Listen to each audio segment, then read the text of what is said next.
Friends, welcome to my channel. ఈరోజు రాజ్మా కర్రీని ఎలా చేయాలో చూద్దాం. రాజ్మా వల్ల ఎన్నో ఉపయోగాలు ఉన్నాయి. అవి కిడ్నీ సమస్యలను, గుండె జబ్బలకు తగ్గిస్తుంది, డయాబెటీస్ని కూడా తగ్గిస్తుంది. రాజ్మాను ఎలా చేసుకోవాలో చూద్దాం. ముందు రోజు రాత్రి రాజ్మాను నీళ్ళలో నానబెట్టుకుని ఉంచుకోవాలి. ఇంచుమించుగా సుమారు 10 గంటల వరకు నానబెట్టుకోవాలి. వీటిని శుభ్రంగా కడిగి కుక్కర్లో వేసుకొని బే లీఫ్, లవంగ, ఎలాచీ వేసుకొని ఉడకబెట్టుకోవాలి.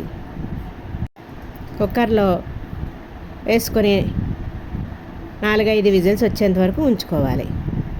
పసుపు, ఉప్పు వేసుకొని ఉంచుకొని ఉడికించుకోవాలి.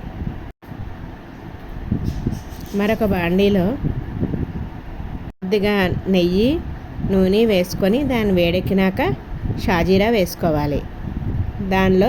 దానిలో పచ్చిమిరపకాయలు, ఉల్లిపాయలు వేసుకొని ఫ్రై చేసుకోవాలి. ఫ్రై అయినాక అల్లం వెల్లుల్లి పేస్ట్ వేసి కలుపుకోవాలి. ఇది బాగా ఫ్రై అయినాక కలుపుతూ ఉండండి. తర్వాత దీనిలో ఉప్పు, కారం, గరం మసాలా వేయాలి. ధనియాల పొడి వేసుకోవాలి. టమాటాలని ప్యూరీ చేసుకొని ఫ్రై అయిన దాంట్లోకి వేసుకోవాలి.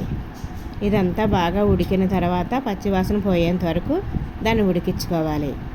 దీనిలోనే రాజ్మా ఉడికిన గింజలను తీసుకొని దానిలో వేసుకోవాలి.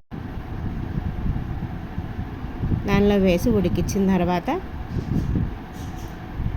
కసూరి మేతి వేసుకోవాలి. బాగా కలిపి దాంట్లో ఉడికిన తర్వాత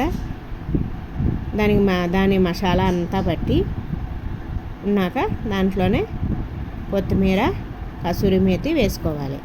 అది అక్కడున్నా చేసుకుంటే ఉడికించిన తర్వాత రాజ్మా అందులో కర్రీలో వేసుకుంటే మెత్తగా ఉడికి బాగుంటాయి. ఇది హెల్త్కి కూడా ఎంతో మంచిది. దీనిని మీరు కూడా ట్రై చేసి ఎలా ఉందో కామెంట్ చేయండి. Like, share and subscribe my channel.